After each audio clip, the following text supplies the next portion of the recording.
함께 나누실 말씀은 데살로니가 전서 5장 4절부터 11절까지 말씀입니다. 신약성경 332면 데살로니가 전서 5장 4절부터 11절까지 말씀을 제가 대독하겠습니다. 형제들아, 너희는 어둠에 있지 아니하매 그날이 도둑같이 너희에게 임하지 못하리니 너희는 다 빛의 아들이요 낮의 아들이라. 우리가 밤이나 어둠에 속하지 아니하나니 그러므로 우리는 다른 이들과 같이 자지 말고 오직 깨어 정신을 차릴지라. 자는 자들은 밤에 자고 취하는 자들은 밤에 취하되 우리는 낮에 속하였으니 정신을 차리고 믿음과 사랑의 호심경을 붙이고 구원의 소망의 투구를 쓰자.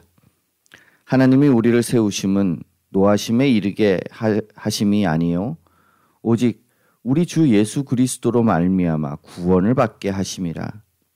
예수께서 우리를 위하여 죽으사 우리로 하여금 깨어 있든지 자든지 자기와 함께 살게 하려 하셨느니라. 그러므로 피차 권면하고 서로 덕을 세우기를 너희가 하는 것 같이 하라. 아멘.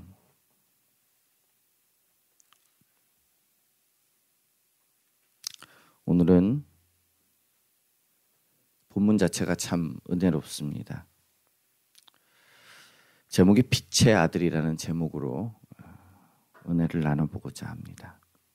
빛의 아들은 어떤 상태인지, 빛의 아들들을 향한 명령이 무엇인지, 빛의 아들들을 향한 하나님의 계획이 무엇인지, 이러한 것들을 우리가 살펴봄으로 말미암아서 빛의 아들로서 어떻게 살아갈 수 있는지 그것을 같이 나눠보고자 합니다.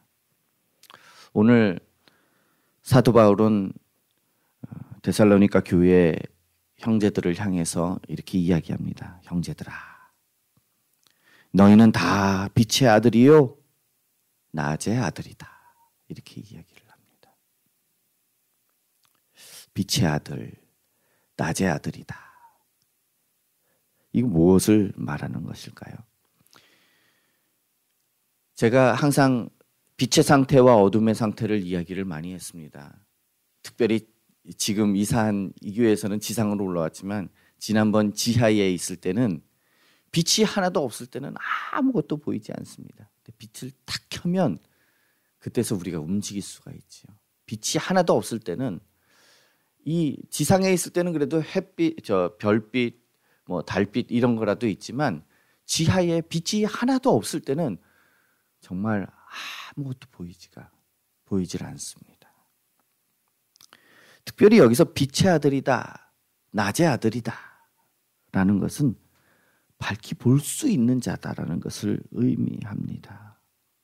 특히 낮의 아들이다 라는 것은 활동하는 자임을 말하고 있습니다.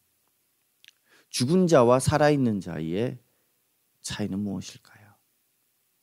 죽은 자는 하루뿐만 아니라 1년이고 10년이고 꼼짝도 하지 않고 그 자리에 머물러 있습니다. 움직일 수가 없습니다. 그런데 살아있는 자의 특징은 무엇입니까? 하루만 꼼짝도 하지 못하게 이렇게 묶어놓으면 근육이 마비되고 좀이 쑤셔서 어떻게 할 수가 없습니다. 오히려 더 아프고 더 상황이 악화되는 것이 바로 살아있는 자가 꼼짝도 못하는 것의 특징이지요. 그런데 여기서 빛의 아들, 낮의 아들이다라는 것은 활동을 하고 깨닫는다라는 것입니다. 하나님은 낮과 밤에 대해서 이러한 원리를 심겨 놓았습니다. 많은 사람들이 나는 야행성이야. 나는 밤에 활동하는 게 더 좋아. 이렇게 이야기를 할지라도 말입니다. 연구 결과에 의하면 이러한 리듬을 완전히 바꿀 수는 없다라는 것입니다. 그래서 몸이 점점 쇠퇴해 나간다는 거죠. 저는 낮에 자고 밤에 일하는 게 좋아요. 라고 이야기를 하는 사람들도 낮에는 여러 가지 환경적 여건들에 의해서 숙면을 취할 수가 없다라는 것입니다. 그래서 30-40%밖에 잘 수가 없답니다. 그렇기 때문에 장기적으로 이러한 상태로 계속 지내게 되면 건강이 해쳐지는 것이지요. 그러므로 정상적인 삶이라는 것은 밝은 낮에 깨어 있어서 활동을 하고 그리고 어두운 밤에 잠을 자고 휴식을 취하는 것이 정상적인 삶이라는 것입니다. 이를 빗대어서 성경은 낮의 아들 이렇게 표현합니다. 빛의 아들이라고 표현합니다. 그래서 성경은 낮에 활동하고 깨닫는 것을 정상적인 것으로 봅니다. 이렇게 빛이 있으면 어떻습니까? 환하게 보입니다. 특별히 낮의 아들, 빛의 아들이다라고 하는 것은 영적인 눈이 밝아 있는 것, 영적으로 깨닫는 것, 하나님의 뜻을 하게 되는 그러한 사람들을 이야기하게 되는 것입니다. 또한 분별하게 되면 어떻게 됩니까? 움직이겠죠. 내가 알게 되고 뜻이 있다면 그것에 따라서 움직이게 된다라는 것입니다. 어둠을 따라서 움직이는 것이 아니라 빛을 따라서 움직이는 것을 말합니다. 특별히 본문 말씀에 보면 어둠에 있지 아니하매, 빛의 자녀들의 특징은 어둠에 있지 아니하다. 빛의 특징을 제가 말씀드렸는데 그럼 어둠의 특징은 어떻게 되겠습니까? 당연히 보이지 않지요. 무지하고 깨닫지 못하는 것을 봐도 바로 어둠이라 합니다. 근데 어둠에 있지 않다 합니다. 어둠에 있다라는 것은 죽음과도 같은 것입니다. 그래서 성경에 보면 눈먼 장님에 대한 예화가 참 많이 나옵니다. 바리새인들은 하나님에 대해서 눈이 멀었는데 스스로를 마치 눈이 뜬 자인 것처럼 생각하고 있었습니다. 그러기에 예수님께서는 바리새인과 서기관들의 조심하라라고 이야기를 하고 있습니다.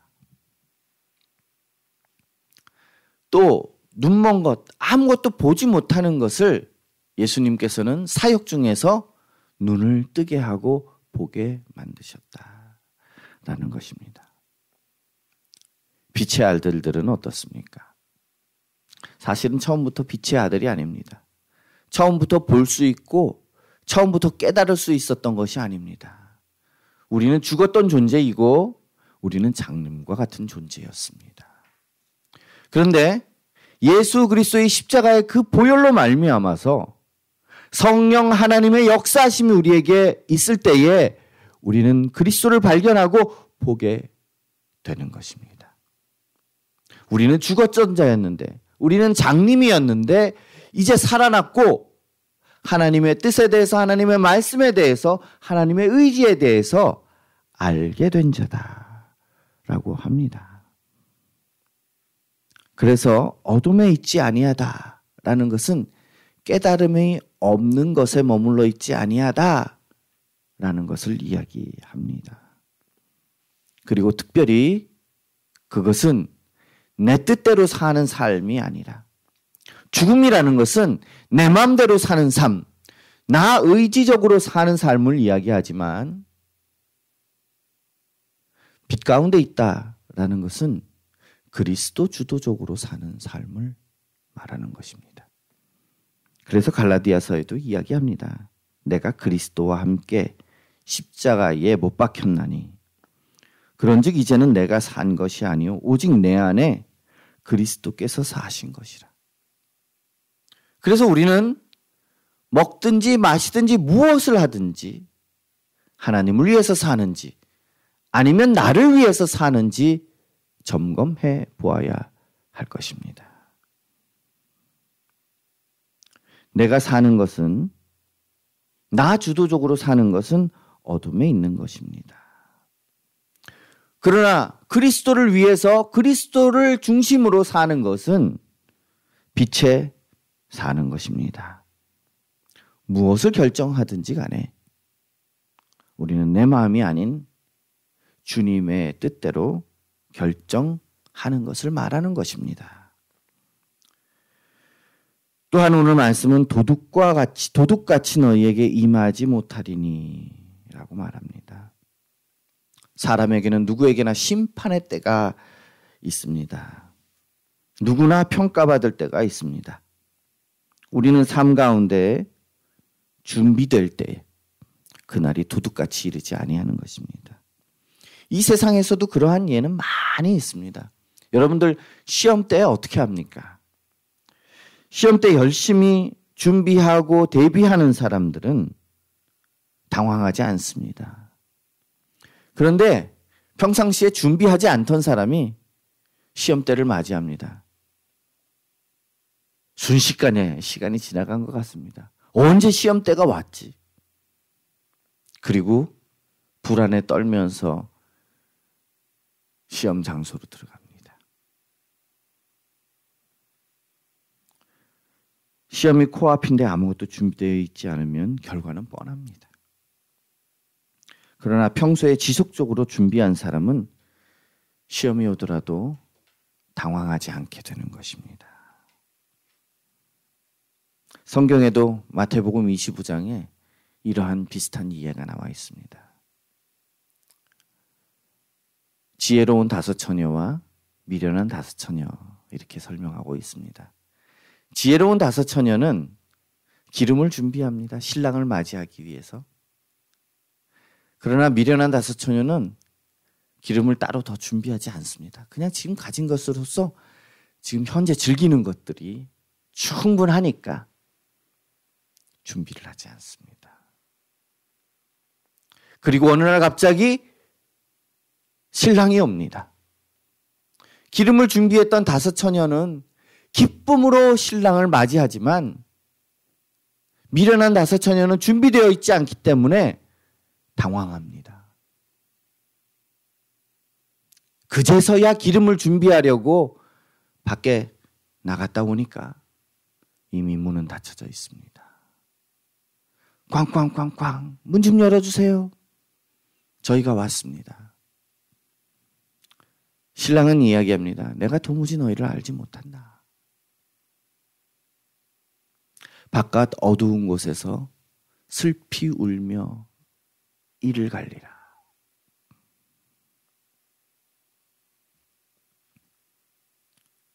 우리가 준비되지 않으면 심판의 날은 도둑같이 살금 오는 것입니다. 우리가 준비가 된다면 그때가 기쁨 가운데 맞아지는 것이에요. 하나님께서는 각 사람들에게 항상 징조를 보이십니다. 마지막 때에 징조를 보이세요. 그래서 누가복음의 21장에도 보면 징조가 일어나는 것을 보거든 하나님 나라가 가까이 온 줄 알라. 그 시와 때를 정확히 알지는 못하지만 하나님의 때가 가까이 오고 있구나라는 것은 알 수 있다라는 것이에요. 근데 누가 보냐? 빛의 아들들만 보는 것입니다. 어둠의 아들들은 관심이 없습니다. 그래서 바로 옆에서 어떤 일이 일어날지라도 그것에 대해서 눈을 닫고 있고 마음을 닫고 있어요. 그러나 빛의 아들들은 항상 깨어서 경계하고 있기 때문에 또한 성령 하나님께서 그 마음을 돕고 있기 때문에 살펴서 그 때가 오는 것을 인지하게 됩니다. 어둠에 있는 자들은 단지 자기를 즐길 뿐입니다.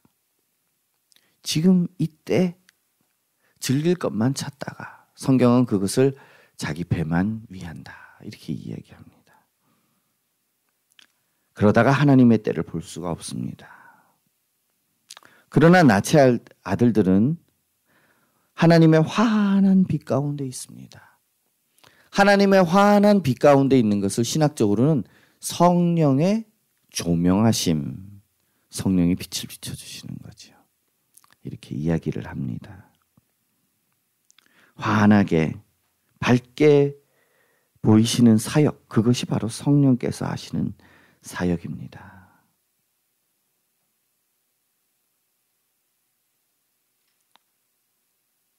우리는 항상 대비하여야 하는 것입니다. 오늘날 상황을 여러분 보십시오.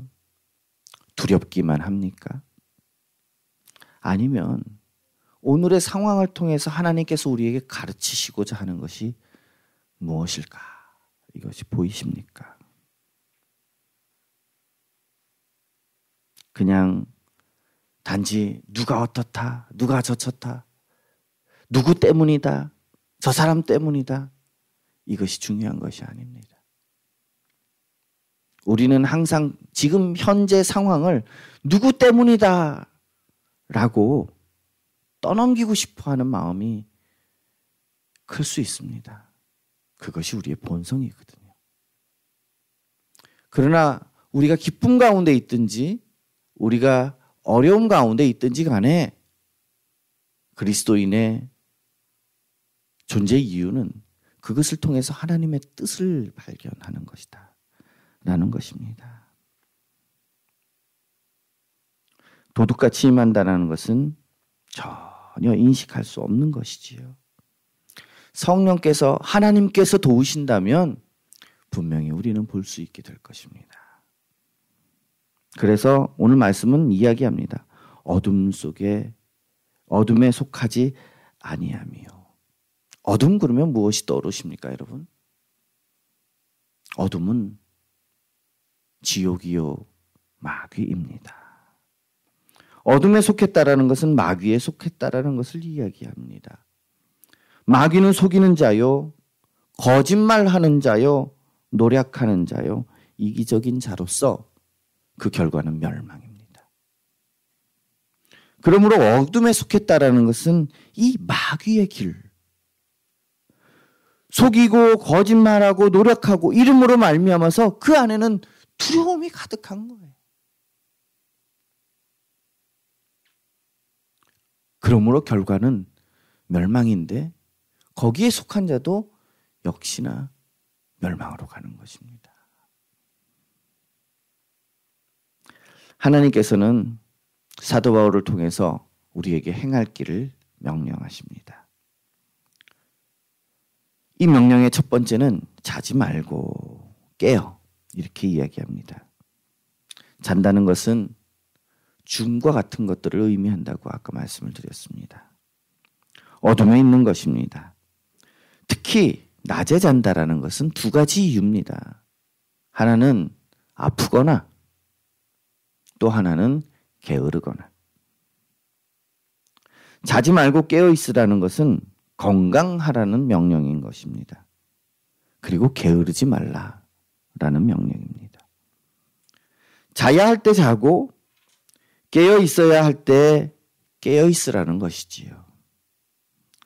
준비할 것을 준비하는 것은 모든 그리스도인이 가져야 될 명령인 것입니다. 게으름은 그리스도인이 주의해야 할 덕목 중에 하나입니다. 특별히 역사적으로 청교도들은 낮잠 자는 것에 대해서 굉장히 예민했습니다. 그래서 낮잠을 자지 않기 위해서 굉장히 활동적이고 열심히 생활했던 것들을 우리는 기록을 통해서 볼 수가 있습니다. 지금과 같이 사회적으로 세계적으로 심각한 상황일 때 우리는 더욱더 깨어 있어야 하는 것입니다. 더 하나님께 구하고 하나님께 나아가고 찾고 구해야 하는 것입니다. 찾고 구하고 두드림으로 하나님의 긍휼을 구해야 하는 것이지요. 그리고 서로를 돌아봅시다. 우리는 마음적으로 항상 이렇게 돼 있어요. 저 사람이 나한테 관심을 가져줘야 되는데 나는 혼자 너무너무 쓸쓸한데 외로운데. 그리스도인의 모습은 반대가 되어야 됩니다. 아, 저 사람이 소외되어 있는가? 내가 관심을 가져야겠다. 저 사람이 아프고 힘들고 쓸쓸한가? 내가 가서 뭔가 도움이 되어야겠다. 이것이 그리스도인의 모습입니다. 근데 우리가 연약하거나 힘들 때는 반대의 경우를 항상 생각합니다. 아, 상황이 어려운데 왜 나한테 관심을 안 가져주나? 이렇게 되는 거예요. 삶이 너무 바쁠지라도 거기에 함몰되지 말기 바랍니다. 삶이 너무 위태할지라도 그것으로 말미암아서 두려움 속에 젖어들지 않기를 바랍니다. 그리고 오히려 하나님께서 우리에게 주시는 그 은혜를 따라서 자지 말고 깨어 있읍시다. 잔다. 이것은 죽음과도 같은 내용이에요. 그래서 성도들이 죽었을 때 어떻게 얘기합니까? 저가 잠들었느니라. 이렇게 이야기할 때도 많습니다. 주님의 때를 따라 우리는 깨어 있기를 바랍니다. 그리고 깨어 있을 때 어떻게 깨어 있어야 하느냐? 말씀은 이야기합니다. 정신 차릴지니라. 이렇게 얘기합니다. 마귀는 우리의 마음을 뺏기 위해서 온갖 거짓으로 우리를 혼란스럽게 만듭니다. 우리는 그 속임에 넘어가서는 안 됩니다. 정신을 바짝 차려야 합니다. 그래서 내가 지금 떠오르고 들리는 그런 음성이 그것이 마귀의 속임인지 아니면 분별력 있는 그런 생각인지 이것을 잘 살펴야 하는 것입니다. 말씀은 이야기합니다. 우리는 낮에 속하였다. 주님의 일은 낮입니다. 성령의 조명하심은 낮입니다. 빛과 어둠은 함께 할 수 없습니다. 빛이 오면 어둠은 물러갑니다. 그러나 우리가 어둠 가운데 거하면 빛 가운데 나올 수가 없습니다. 왜? 어둠이 다 드러나기 때문에. 우리는 낮에 속했습니다. 우리는 밝히 보아야 하는 곳에 속해 있습니다. 그런데 이것은 내가 보려고 한다고 해서 보여지는 것이 아닙니다. 우리가 그리스도께 속해 있다면 그것이 낮이고 성령께서 우리를 보게 하시는 것입니다. 내가 보려고 하는 것이 아니라 우리는 주님께 속해 있기 때문에 우리 안에 있는 주님께서 나를 통해서 역사하시는 것이다. 라는 것입니다. 주님께 속해 있다라는 것이 낮에 속해 있는 것입니다. 주님께 속해 있을 때에 정신을 차릴 수가 있는 것입니다. 주님은 말씀하십니다. 낮이 12시간이 아니냐. 사람이 낮에 다니면 이 세상에 빛을 봄으로 실족하지 아니하고 낮에 속해 있으면 실족하지 아니하는 것입니다. 주님께 속해 있으면 실족하지 아니하는 것입니다. 성령 하나님께서 인도하시면 실족하지 아니하는 것입니다. 왜? 나의 연약함을 초월하기 때문이에요.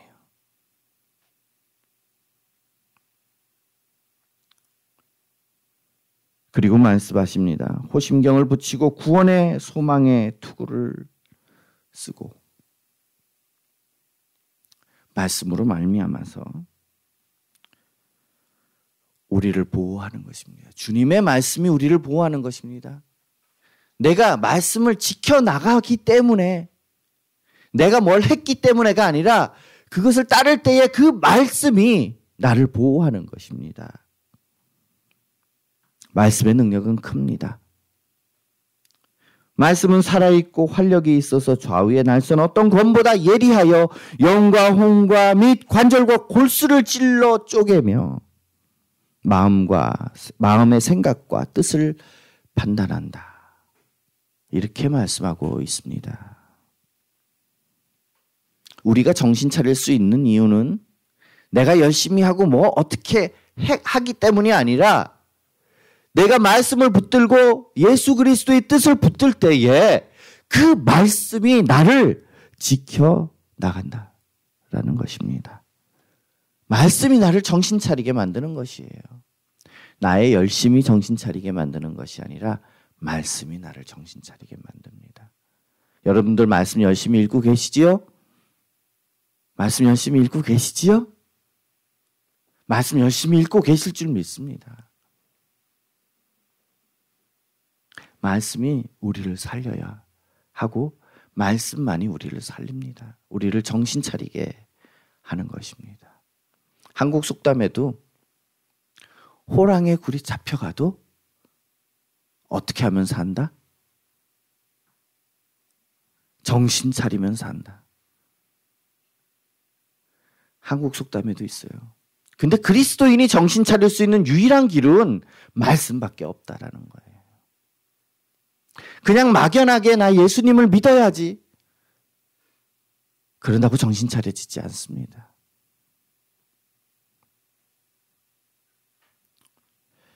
이렇게 빛의 자녀로 부르실 때에 하나님은 계획이 있습니다. 우리를 세우시기 위한 것이지요. 말씀에 이렇게 말씀합니다. 노하심에 이르게 아니한다. 많은 사람들이 마지막을 두려워합니다. 심지어는 그리스도인들조차도 마지막을 두려워해요. 자주 제가 묻습니다. 오늘 예수님이 재림하시면 우리는 어떨까요? 내일 주님이 오신다면 우리는 어떨까요? 여러분들은 어떻게 답변하십니까? 오늘 밤에 예수님이 오시면 여러분들의 마음은 어떨까요? 많은 사람들이 이런 대답을 해요. 저는 아직 준비되지 않았는데요. 좀 더 있어야 될 것 같은데요. 10년을 기다리고 100년을 기다려 보십시오. 나 자신 존재 자체가 준비될 수 있는지. 우리는 부패한 존재예요. 우리가 완전해지기 때문에 구원을 받을 만한 자격이 있는 것이 아니고요. 우리의 구원받을 만한 자격은 오직 예수 그리스도로 말미암은 것이라는 것입니다. 우리가 부족하고 연약함에도 불구하고 예수 그리스도의 그 십자가의 보혈의 능력이 우리를 의롭다 칭하게 하는 것이라는 거예요. 내가 거룩한 모습? 그게 얼마나 완전하겠습니까? 그냥 부분적일 뿐입니다. 우리가 주님을 쫓는 모습? 그냥 부분적인 거예요. 기도를 멋지고 유창하게 할지라도 그것이 하나님께 상달될 만한 기도가 아니라는 것이죠. 예수 그리스도의 중보 사역으로 말미암아서 예수 그리스도께서 우리의 기도를 들으실 만하게 하는 것이거든요. 그러니까 나를 바라보고 나는 준비가 되지 않았는데요. 10년을 준비해 보십시오. 준비가 되는지. 우리의 완전한 준비는 오직 예수 그리스도의 보혈뿐이라는 것입니다. 예수 그리스도께서 우리를 의롭게 만드신 예수 그리스도의 그 사역뿐이라는 거예요. 그러면 노하심에 이르지 않고 우리가 구원에 가게 하는 그 요소가 무엇입니까? 예수 그리스도께서 언약 가운데 우리를 부르신 거라는 거예요. 그래서 우리가 예수 그리스도 안에 있으면 안전한 것이지요. 우리가 믿음이 자란다라는 것은 내가 그럴듯한 것들을 이루어내는 것이 아닙니다. 그전에는 나만 보다가 나의 부족함과 연약함과 그 이전에는 또 보이지도 않았죠. 그게. 보이지도 않던 것이 이제 내가 죄인이라는 것을 발견하고 내가 연약한 존재라는 것을 발견하게 됩니다. 그 시각이 어디로 갑니까? 그 시각이 점점 그리스도의 완전한 구원의 능력에 그 시각이 머물게 되는 것입니다. 내가 이만한 것을 했고 내가 무엇을 했고 못했고가 아니라 오직 그 그리스도의 완전한 능력과 성령 하나님의 인도하심에 대한 확신, 그것이 점점 커지는 것이지요.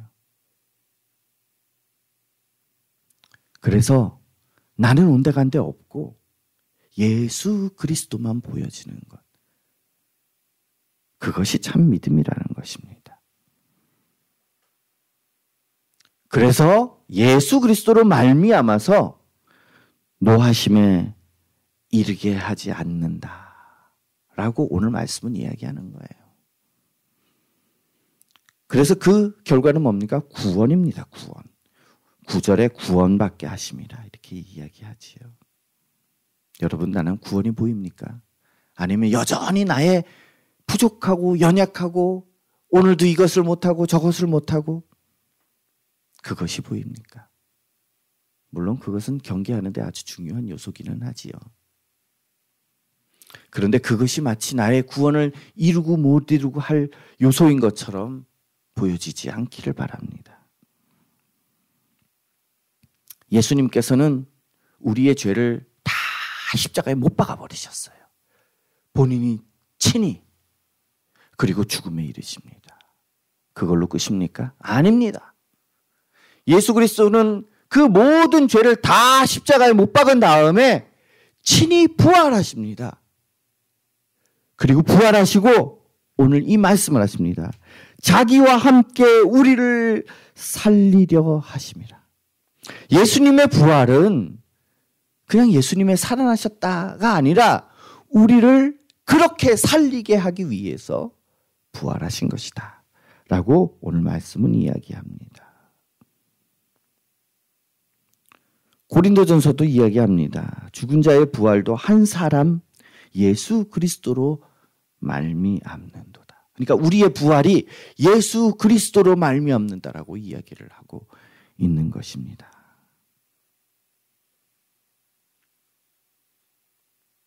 그래서 오늘 말씀은 이 모든 것들을 통해서 결론적으로 말씀합니다. 피차 권면하고 서로 덕을 세우라. 피차 권면하고 덕을 세우라. 무엇을 권면할 것입니까? 우리가 할 일은, 우리가 권면할 것은 시각이에요. 열심히 하는 것, 물론 그것도 권면할 일입니다. 근데 우리의 시각은 나를 바라보는 거에서, 사람을 바라보는 거에서, 환경을 바라보는 것에서 그 눈을 들어서 하나님을 바라보는 것, 우리의 모든 역사를 이루신 예수 그리스도로 말미암아서 그 성령 하나님의 그 역사하심으로 말미암아서 우리의 모든 것들이 완전해진다라는 것, 완성된다라는 것, 그 믿음을 권면하는 거예요.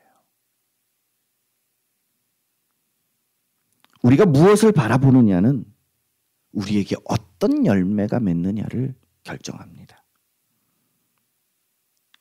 우리가 세상을 바라보고 있으면 마치 베드로가 파도를 보면서 물속으로 빠져들어갔던 것처럼 그렇게 환경 속으로 빠져들어갈 것입니다.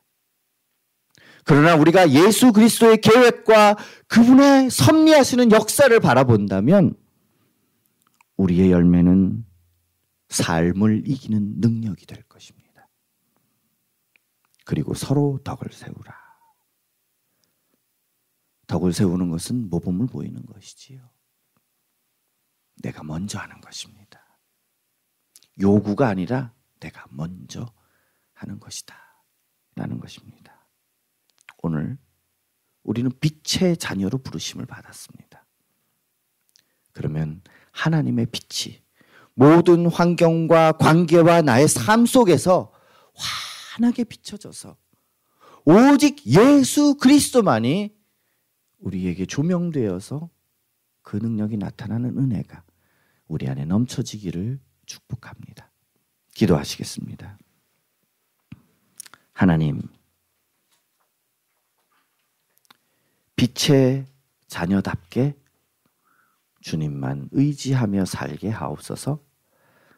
감사하며 예수 그리스도 이름으로 기도드리옵나이다. 아멘.